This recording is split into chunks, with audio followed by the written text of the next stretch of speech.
want to start the video with a story. So there's this farmer, and he's walking around one day and he finds an egg. But it's not a chicken egg like he's used to. It's an eagle egg. He takes the egg, brings it back to the hen house, puts it underneath the hen, and it hatches. And it's an eagle. So the eagle goes through its whole life living amongst chickens. It pecks on the ground for worms like a chicken. It balks like a chicken. It tries to fly and flap its wings, but can't fly like a chicken.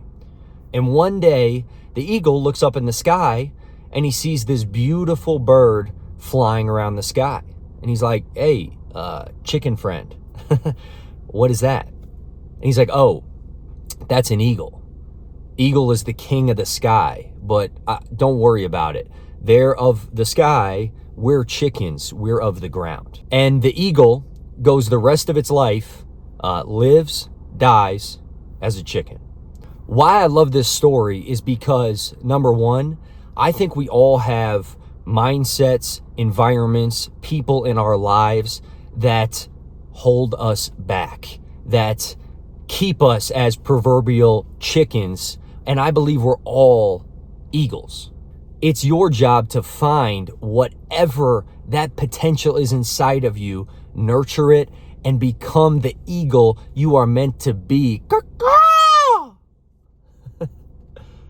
Here's the second reason. Today we're talking about the long run. I think one way to kickstart that process is to do something you've never done before, or something you thought you never could do before. And for many people, that takes the shape of running longer than they thought they ever could. I understand it can be frustrating. You can feel like you're not making any progress, like you're never going to make progress. I've been there. I'm going to go for a long run myself, and I'm going to share some tips and tricks I've learned to run longer throughout the years. Enjoy.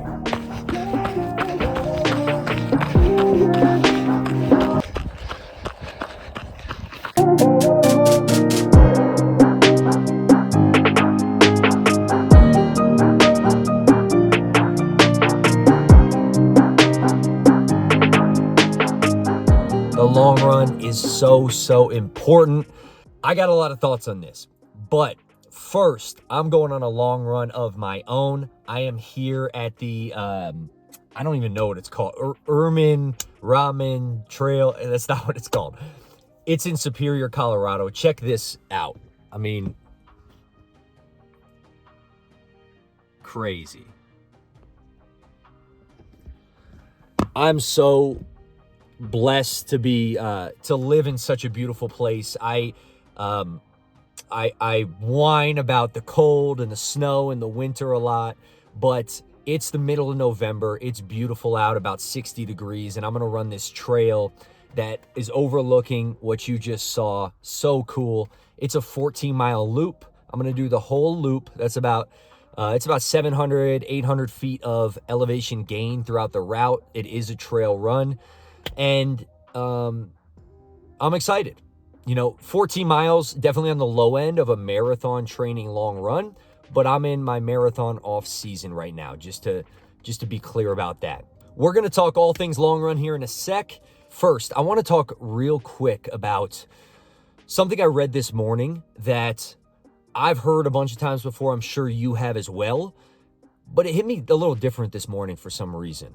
It's the whole idea of taking ownership of your life, of your decisions, of your circumstances and results versus playing the victim. So I read this quote by this guy, Charlie Munger. He's made a whole lot of money and a lot of really great decisions in the financial sector, and he has a lot of wisdom to impart. He said, and I'm paraphrasing here, playing the victim, always being the victim, is a perfectly disastrous way to go about living your life. His solution is what he calls an iron prescription. It's approaching every situation with the mentality of, this was my fault. What can I do to make this situation better? Is that the reality a lot of times? No, but taking ownership, extreme ownership, personal responsibility. Joe Rogan calls it personal sovereignty. Taking that full responsibility of whatever situation we encounter and whatever results we produce, not only is that going to empower you to take control of your circumstances, but it's also going to deliver better results and deliver a better mentality and attitude of, wait, I'm actually in control of this, versus attributing poor results or poor conditions to that bad person or this bad event. That's disempowering. That's not going to get you anywhere that you and I ultimately want to be. It's the idea that I'm in control, motherfucker. All right. I am responsible for the results I produce, and I'm going to go have a great run. Let's go. So this morning, I had for my breakfast pre-run a fruit smoothie. You know, that's my classic. Mixed berries, water, greens powder, chia seeds. I love that shit. I also had some water with Noon in it that is just electrolytes. I had a coffee this morning. And then for breakfast, I had a bagel with cream cheese, cinnamon raisin, and a naked juice. All together, that's about 110 to 130 grams of carbs with the smoothie, the bagel, and the naked juice. Drinking water throughout. If you've thought about it a little bit, your long runs are as close to your marathon as you're going to get in your training. So it's important to practice what you're going to do on marathon race day during your long runs. So for me, two things I want to nail down during long runs are, number one, my nutrition during the run. That's why I got these. I take these during my marathon. I usually have about 6 or 7 of these during the marathon. You've probably heard by now, you don't want to try anything new on race day. That's absolutely true. But you also want to not only just try something once and be like, okay, that works. You want to practice. You want to practice taking your grooves while you're running. Okay? And then, of course, how they're digested and how they sit in your stomach is of the utmost importance. You also, number 2, want to practice what you're going to eat on marathon race morning. Now, I have that pretty dialed in. I love oatmeal the morning of. It's never steered me wrong. I didn't have any oatmeal this morning. That's the honest truth. So I just went to a bagel shop by my place. I got a bagel with cream cheese and a naked juice. I've had that plenty of times before runs. I know that works for me. So practice and use your long runs as practice for marathon race day. Even down to, for Boston, for example, that's a later start. It's a 10 a.m. start. I'll practice waking up at when I would wake up for race day, 6:37, eating right then, waiting around, doing that just like I would on race day. If your race starts at 7 a.m., for one of your long runs, wake up at 4. Eat at 4:15, and then start your long run at 7 a.m. Trust me, you'll be so glad you do when it goes to race day. It's also going to give you tons of confidence on race day, which is super important. For me, the long run is about building confidence, and we're going to build it today. Let's go.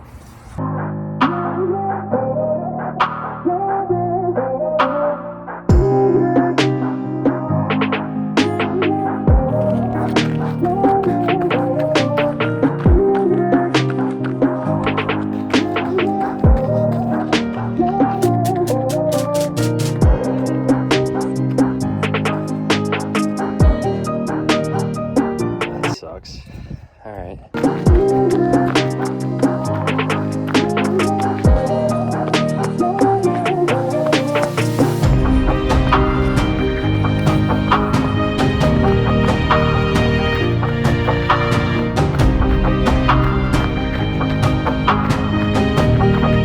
Okay, I gotta stop for a moment. I mean, look at this backdrop, man. Like, are you kidding me? This is Boulder, Colorado. It's where I grew up. Man, can't be luckier to have grown up in a place like this. You, of course, got the Flatirons right there, Chautauqua Park. You got University of Colorado right there. You can even see right there, Long's Peak in the distance, 14,000 foot peak. I've been to the top of that. Fantastic. I mean, look at this, man. How lucky are we today? Seriously. But it's a little cloudy. It's getting a little cold, so I got to finish up. I've done just over 5 miles. I'm going to take the first goo here and keep rolling.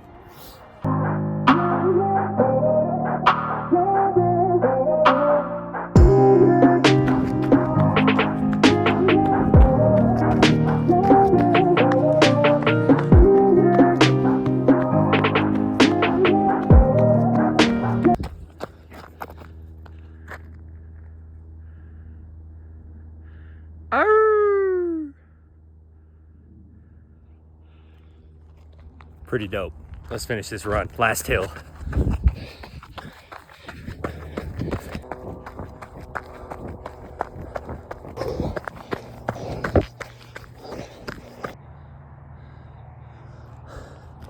You can see that's where we came from.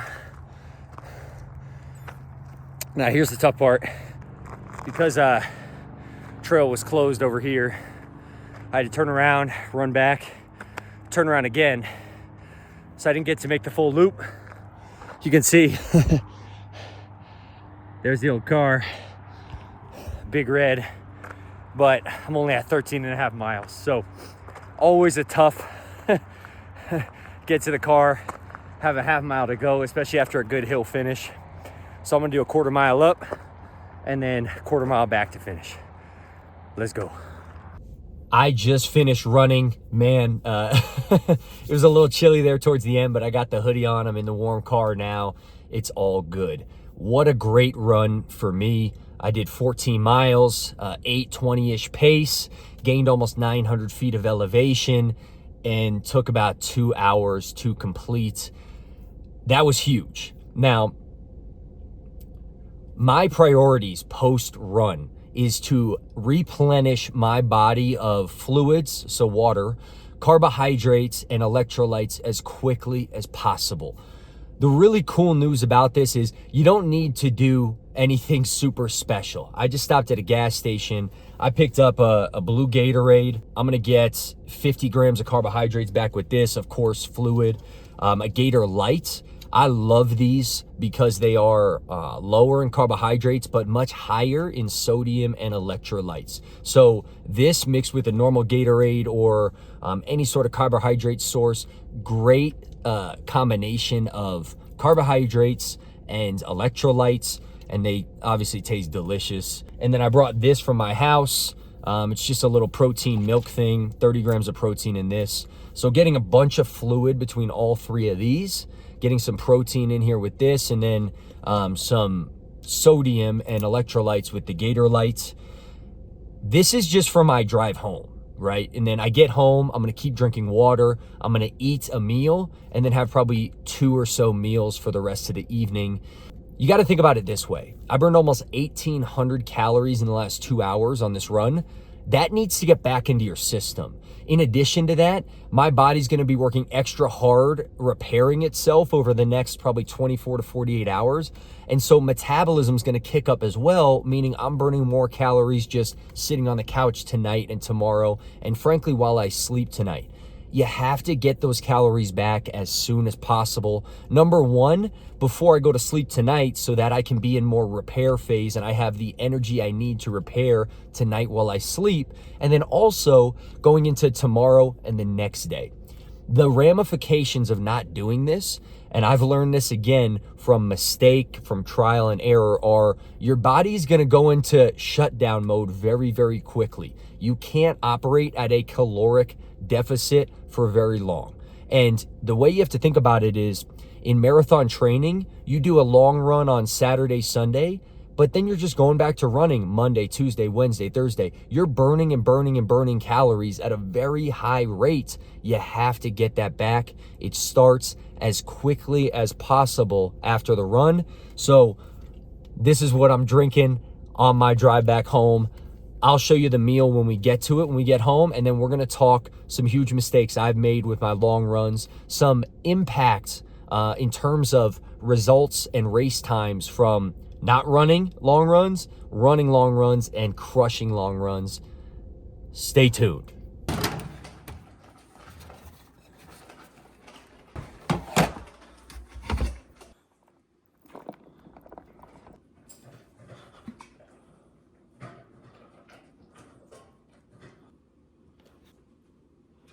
Dinner is served. White rice, ground turkey, 93.7, barbecue sauce, some of that chicken sauce. That's it. Super simple. About 80 to 100 grams of carbohydrates, 40 to 50 grams of protein. Really great, simple post-run meal. It took me about 8-10 minutes to make.